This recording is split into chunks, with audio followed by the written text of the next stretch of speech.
Olá pessoal, tudo bem? Hoje eu vou estar falando sobre sexo antes do casamento. Se é permitido ou não. O que a Bíblia diz.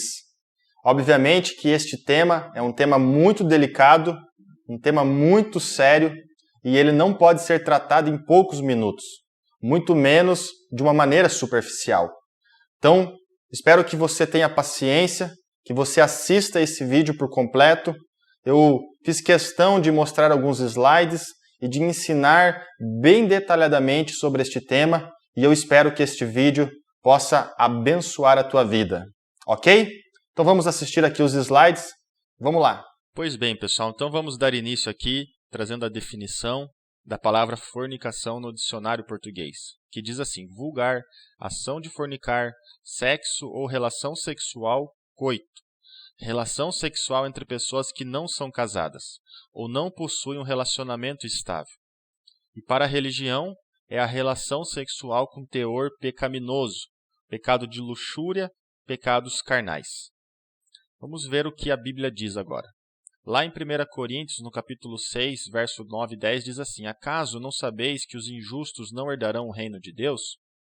Não vos enganeis, nem fornicários, nem idólatras, nem adúlteros, nem efeminados, nem sodomitas, nem ladrões, nem avarentos, nem bêbados, nem maldizentes, nem roubadores herdarão o reino de Deus. Efésios 5,5 diz: pois isto sabeis com certeza que nenhum fornicário, nem impuro, nem avarento, qual é idólatra, tem herança no reino de Cristo e Deus. E Apocalipse 22, 14 e 15 diz: bem-aventurados os que lavam as suas vestiduras, para que tenham o direito de se chegarem à árvore da vida, e para que entrem pelas portas na cidade. Fora acham-se os cães, os feiticeiros, os fornicários, os homicidas, os idólatras e todo aquele que ama e pratica a mentira. A versão que nós estamos lendo aqui é a da Sociedade Bíblica Britânica. As versões mais famosas, que provavelmente seja a que você leia, você vai encontrar outro termo no lugar aqui de fornicário. E, fazendo esta leitura simples e objetiva, nós até poderíamos responder a pergunta inicial deste vídeo, dizendo que sim, que seria um pecado cometer a relação sexual antes do casamento. Ou seja, não seria permitido, porque a Bíblia aqui está nos mostrando que os fornicadores não herdarão o reino de Deus. Porém, nós precisamos nos aprofundar um pouco mais nesta palavra, até porque estes textos aqui, eles foram escritos no grego, e era outra palavra que era utilizada e que, obviamente, com o passar dos anos, isso veio a ser traduzido para a nossa língua como fornicação. Agora eu quero mostrar então a origem da palavra fornicação. Mas antes é preciso entender que a Bíblia foi escrita o Antigo Testamento em hebraico e o Novo Testamento em grego. E a palavra grega que os apóstolos utilizavam para relações sexuais ilícitas era a palavra porneia. E a palavra fornicação, então, que vai vir a ser traduzido para esses mesmos textos que os apóstolos usaram a palavra grega porneia, é a palavra fornicação. E qual é a conexão? De onde surgiu? E aí que nós precisamos entender um pouco aqui da origem da nossa língua. A língua portuguesa, ela é oriunda da língua latina. E no século V, mais ou menos, a Igreja Católica Romana, juntamente com o Império Romano, que tinham como a sua língua oficial o latim, eles fazem uma tradução da Bíblia para o latim. E havia uma palavra em latim que se chamava fornix, que é esta palavra aqui, ó. E o que era esta palavra? O que ela significava? Segue comigo aqui essa setinha. Vamos ler aqui em cima o que significa fornix. Na Roma Antiga, as estruturas em forma de arco que sustentavam pontes, galerias e portões eram chamadas de fornix. Eu vou mostrar aqui estas 3 imagens aqui para vocês. Então, estas estruturas de Roma, tanto da Roma Antiga como a Roma atualmente, ela era conhecida como fornix, essa estrutura aqui, ó, de forma de arco, que tinha para sustentar em pontes, viadutos, construções e até mesmo a entrada das cidades nos seus portões. Bom, vamos seguir aqui para você entender o que isto tem a ver com as relações ilícitas. Olha o que diz aqui, ó. Era sob os fônix que as meretrizes sem local adequado para desempenhar o seu trabalho ficavam. Ou seja, era nesses locais que acontecia a prostituição naquela época. Juntamente, obviamente, com os bordéis que existiam, mas muitas das mulheres, as meretrizes, as prostitutas, elas ficavam nesses locais, nos fônix, ficavam ali no limite da entrada da cidade, e os homens vinham ali nesse local para se prostituir com as mulheres. E a prostituição, tanto no mundo romano quanto no mundo grego, era muito comum e apoiado pela sociedade. Para você ter uma ideia, um cidadão romano que estava insatisfeito com a sua mulher, ele era apoiado a frequentar esses locais de prostituição, até para que evitasse o homem de se envolver com outras mulheres que eram casadas.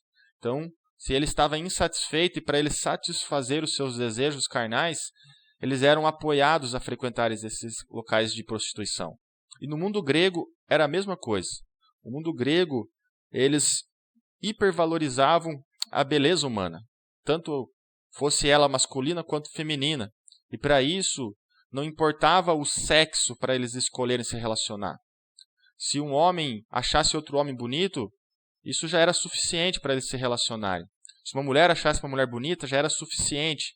E assim, então, as relações sexuais do mundo greco-romano era baseado nessa libertinagem. Ou seja, era uma prostituição à luz do sol, à luz do dia. E imagine, então, a igreja primitiva diante deste cenário.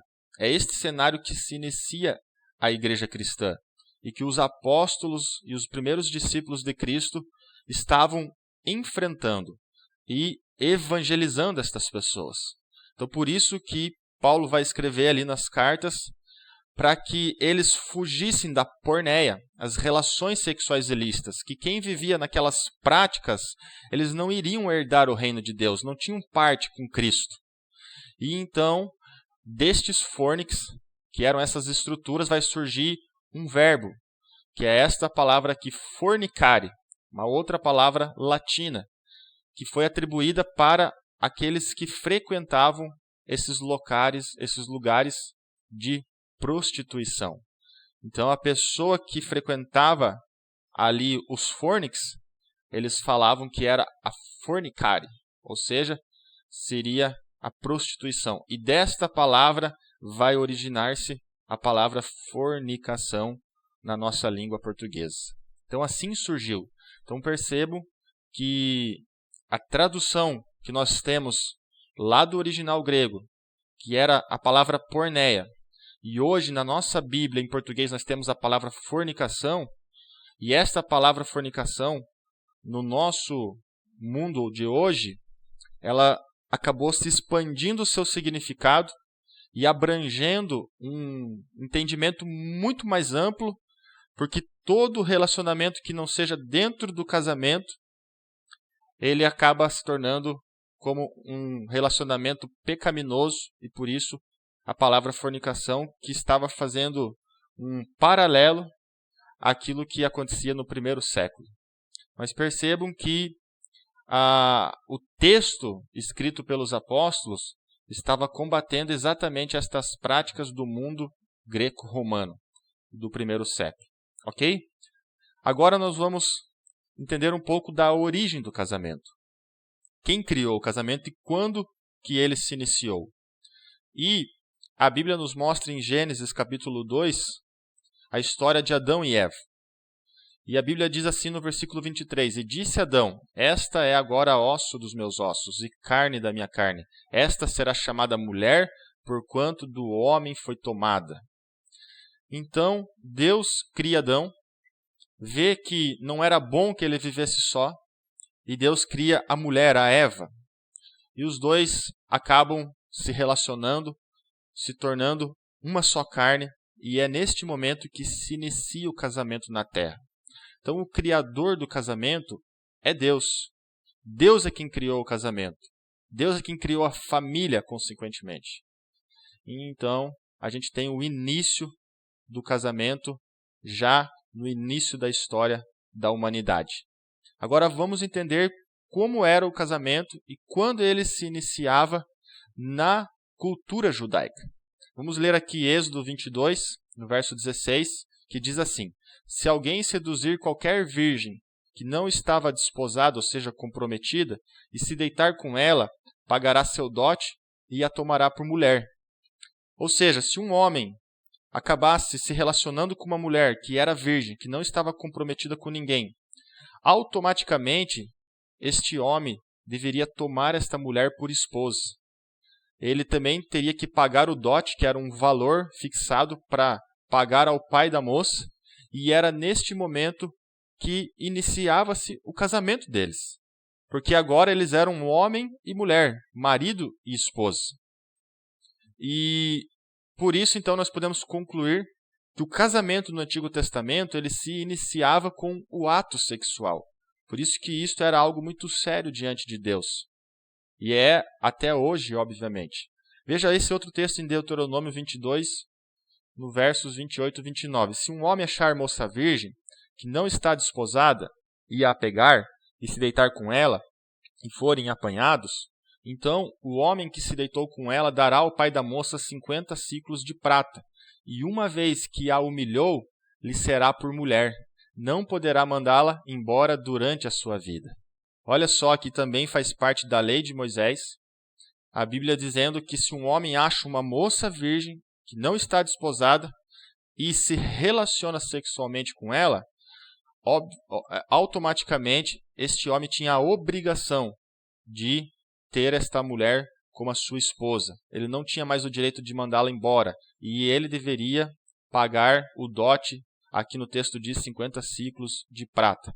Ou seja, no momento que duas pessoas se relacionavam sexualmente, ali então dava-se o início de um casamento.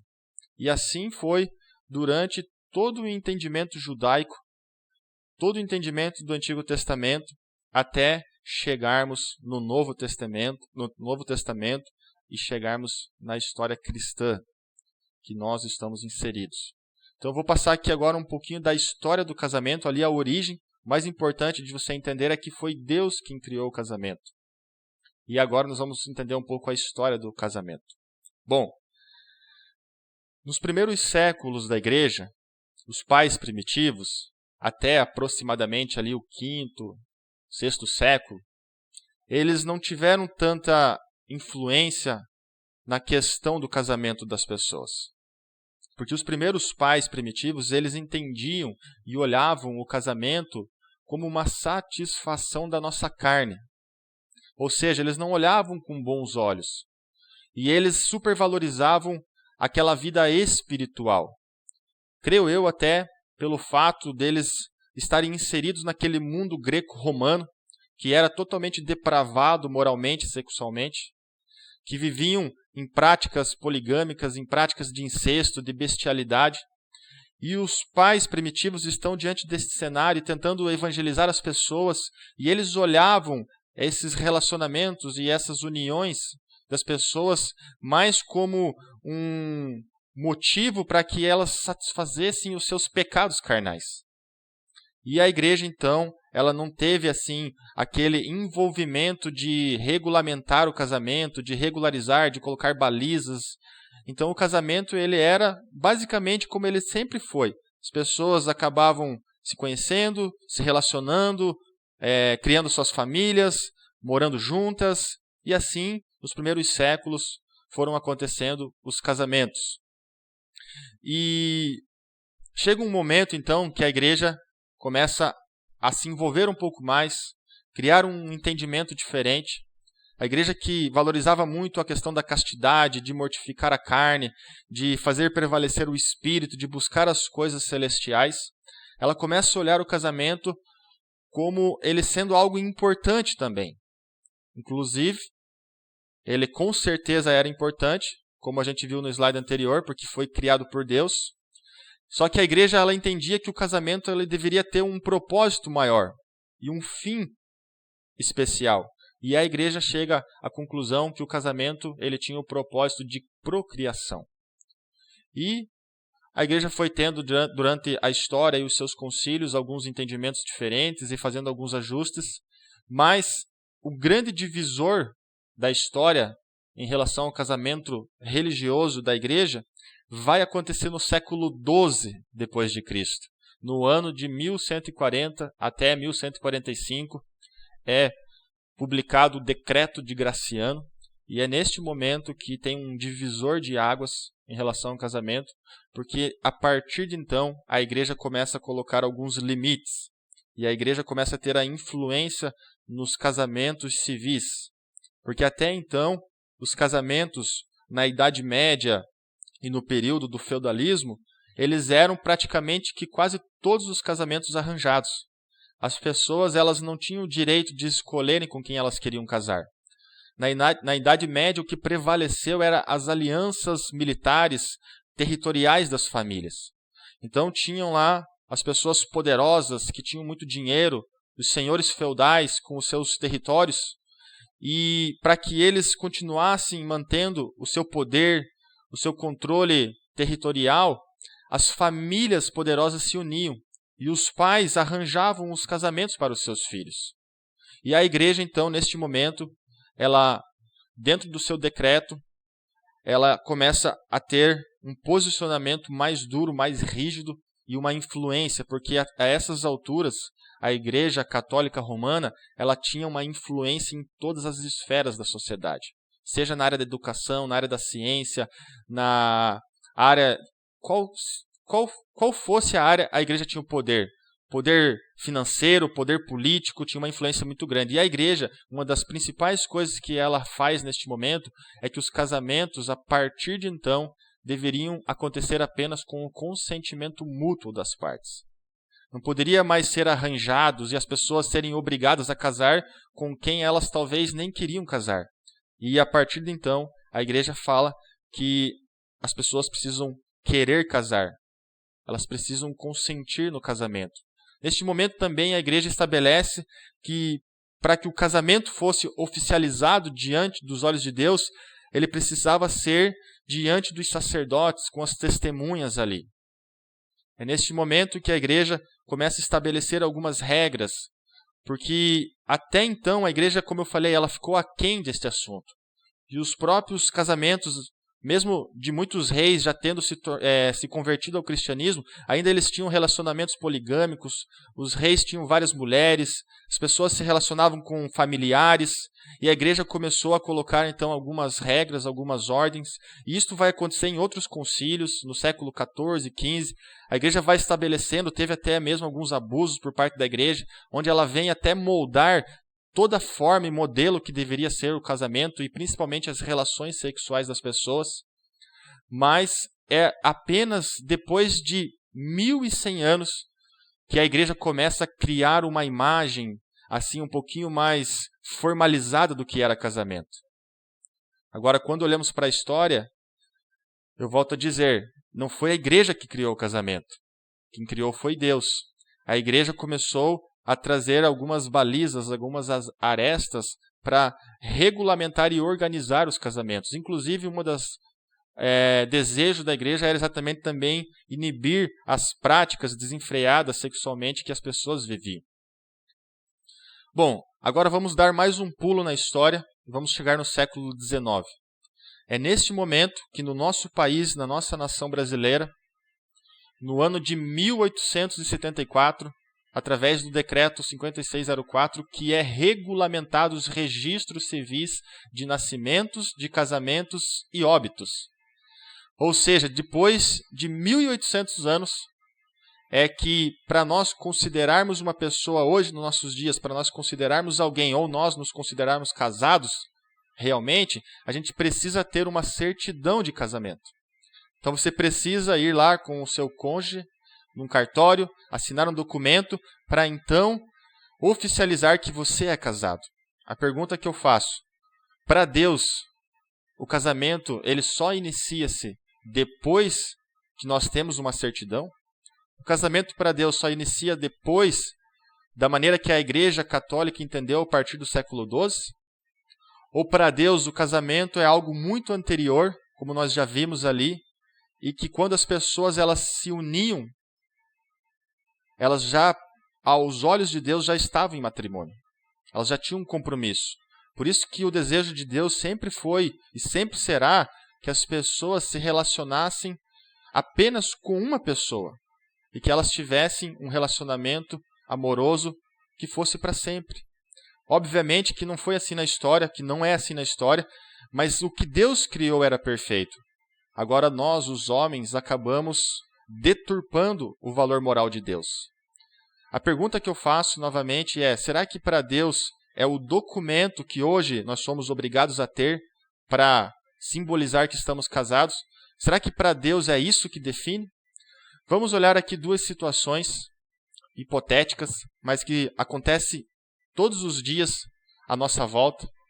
A primeira delas é um casal que eles são casados no papel, ou seja, eles têm lá o documentinho bonitinho do cartório, porém o relacionamento deles é um relacionamento de infidelidade, seja por uma das partes, seja por ambas as partes. Esse casal, eles não têm a fidelidade e o respeito um pelo outro. Bom, como que a religião define esse relacionamento? Um relacionamento de adultério. Como que Deus define esse relacionamento? Um relacionamento de adultério. Porque assim era no Antigo Testamento e assim era no Novo Testamento também, porque o próprio Senhor Jesus ele vai dizer que se um homem olhar para uma mulher com olhos impuros no seu coração, ele já adulterou com ela. Agora vamos olhar uma segunda situação. Tem um casal, esse casal já tem filhos, e eles não são casados no papel. Eles não têm o documentinho lá, a certidão de casamento. Muitos casais são assim hoje. Porém, esse casal é fiel, esse casal é leal, eles se amam, eles se respeitam, eles têm um filho e eles amam e são uma família feliz. Agora, como que a religião define esse casal? Como fornicadores, como impuros, e os filhos, caso eles tenham, nascem sob maldição. A pergunta que eu faço: e para Deus? Como que Deus olha este casal? Será que Deus olha da mesma forma que a religião olha a eles? E aqui que eu vejo o problema. E aqui que eu não consigo dizer que Deus ele olha da mesma forma que a religião olha. Porque quando eu olho a história e levo em consideração a história, e levo em consideração o contexto cultural da época, o contexto do Antigo Testamento escrito em grego, e as cartas que os apóstolos escreveram para aquele povo do primeiro século, e as práticas que eles viviam na sociedade, no mundo greco-romano, eu não consigo olhar e assemelhar ou associar um casal que vive em fidelidade, em lealdade, em respeito, e equiparar a eles como os mesmos homens e as mesmas mulheres que viviam naquelas práticas de prostituição. Eu acho isso pesado demais, eu acho complicado demais. Quando eu entendo que para Deus, quando duas pessoas se unem, ali aos olhos de Deus o casamento se inicia, por isso que Deus diz, né, e por isso que nós defendemos a ideia de você só ter uma pessoa, casar com ela e viver para sempre com esta pessoa. E é por isso que eu olho para Deus e eu não consigo imaginar que Deus está olhando da mesma forma só porque a pessoa tem um documento que passou a existir por ordem ou por mandamento de homens, obrigação da terra. A partir de 1800 anos depois, e equiparar e comparar um casamento deste como um casamento de fornicadores. Porque se nós formos coerentes com a história, o texto bíblico, nós teremos que dizer que este casal que se ama, que se relaciona, eles são prostitutos, da mesma forma que eram aqueles homens que se relacionavam lá naquele fornix. Outra questão importante para refletirmos: diante de Deus, estas duas situações, aos olhos de Deus, qual desses dois casais está agradando mais a Deus? A situação 1 de um casal que não se respeita, que não se amam, que são infiéis, contudo eles têm um papel. Ou um casal que não tem o papel, porém eles são fiéis, eles respeitam e eles se amam.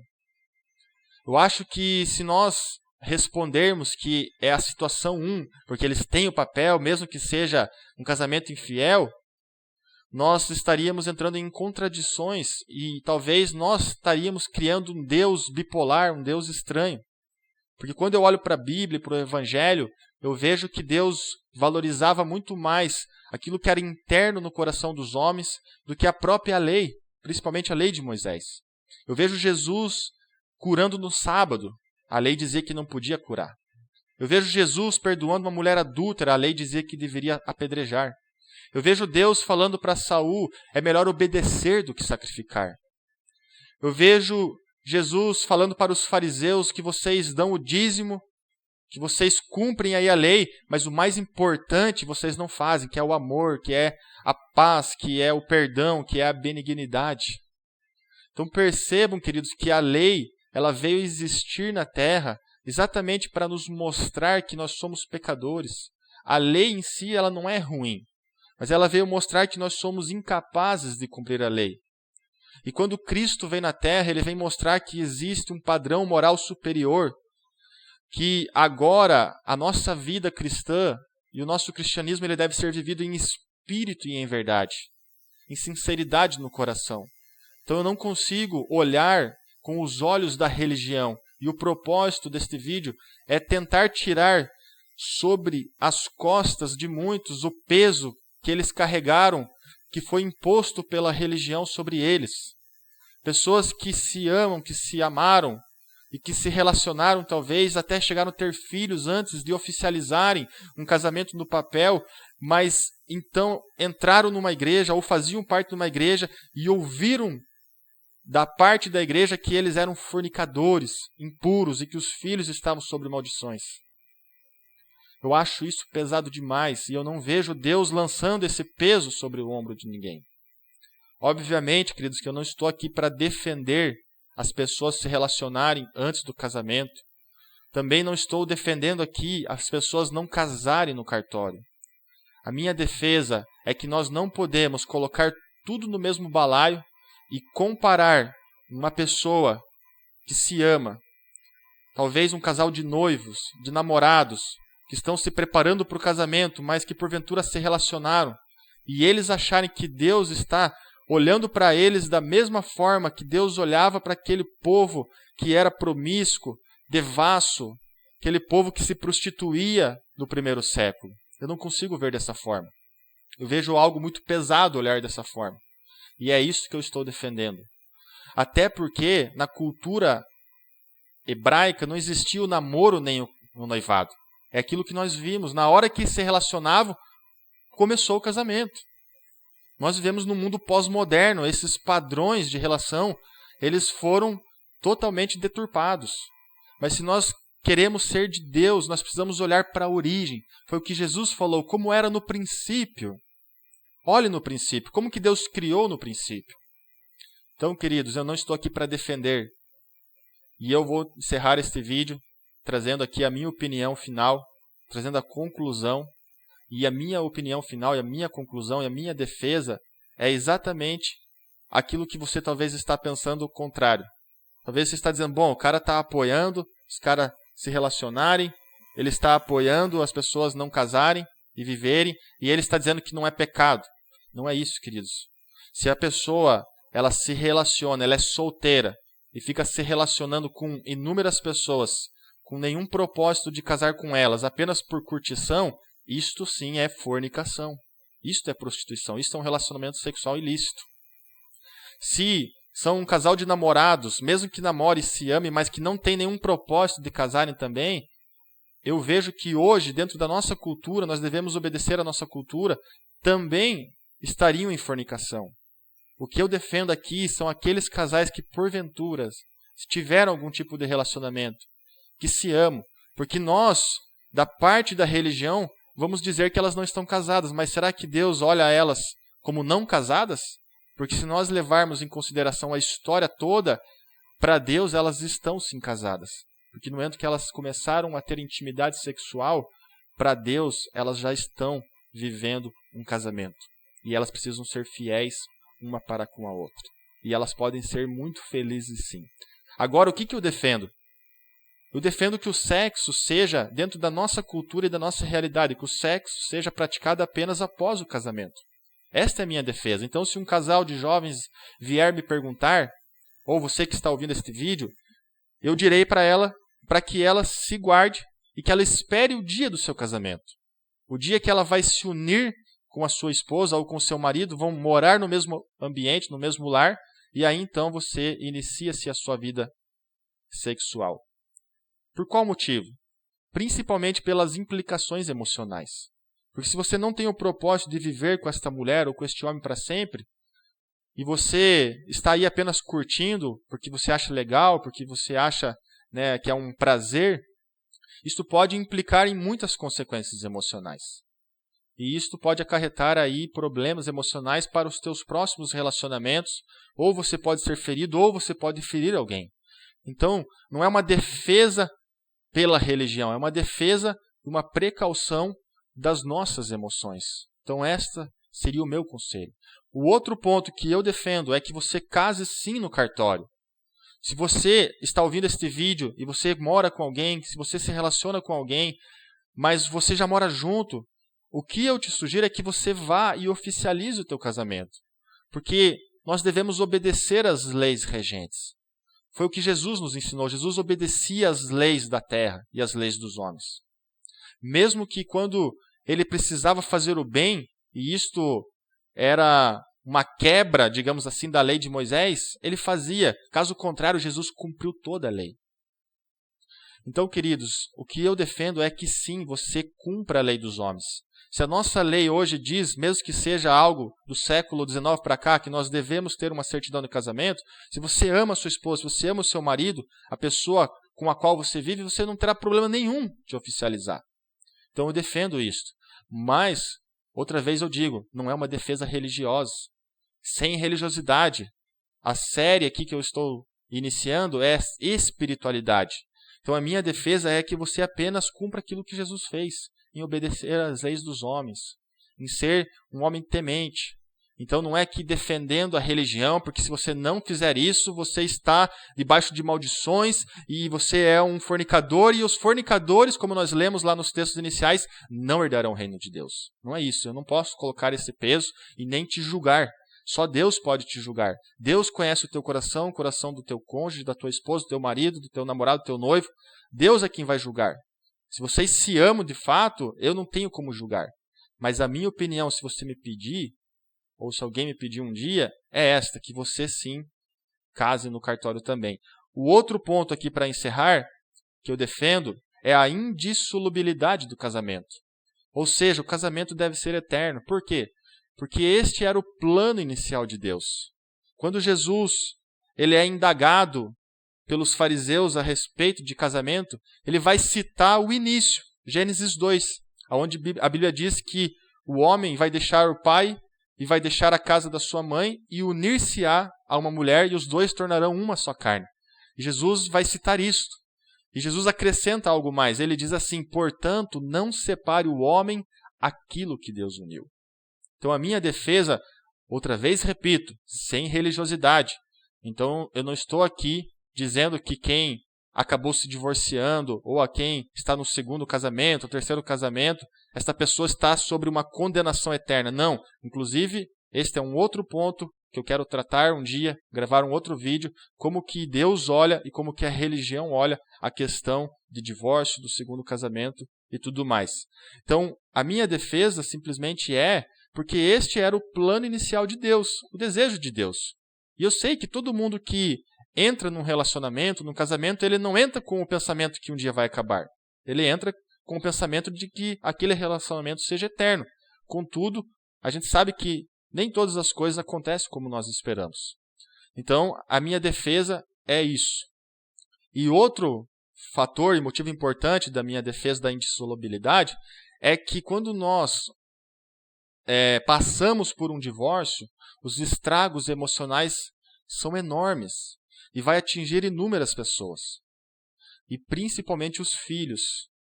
Os estragos emocionais às vezes são irreversíveis, então nós temos que ter a responsabilidade, a consciência da decisão que nós estamos tomando. Então esta é a minha opinião final, a minha conclusão. E por fim, eu quero encerrar este vídeo falando que, respondendo à pergunta inicial, o sexo antes do casamento é permitido? Bom, aos olhos da religião, óbvio que não. Ele não é permitido. Mas a questão principal, quando se inicia o casamento? Entendeu? Quando que se inicia? O que é casamento para Deus? É o documento do cartório? É o momento que a igreja estabeleceu no século XII? Ou o casamento é muito mais profundo? É a união de duas pessoas que se amam, que são fiéis uma à outra, que são leais, que se respeitam e que têm uma família? Obviamente, queridos, que dentro do nosso contexto hoje, contemporâneo, brasileiro, o casamento ele se estabelece com a certidão do casamento. Mas nós precisamos olhar o todo da história. Então, eu creio que nós devemos analisar caso a caso. Se você tem aí uma situação na sua igreja, de um casal de jovens, ou uma situação na sua família, ou seu filho, ou um amigo seu, precisa analisar caso a caso. Qual é a motivação desse relacionamento? Para onde eles estão caminhando? Para que a gente não coloque pesos e fardos pesadíssimos sobre os ombros das pessoas, as quais ninguém pode suportar. E também para que as pessoas não entendam errado tudo aquilo que eu falei e achem que porque então, sob o argumento de que ama a pessoa, ela então está livre para se relacionar. Quem pensa dessa forma, queridos, obviamente que vai estar praticando a fornicação. Então é isso que eu queria trazer para vocês. Espero que você tenha sido abençoado. Espero que você entenda a minha visão e a minha opinião e que Deus te abençoe. Até mais.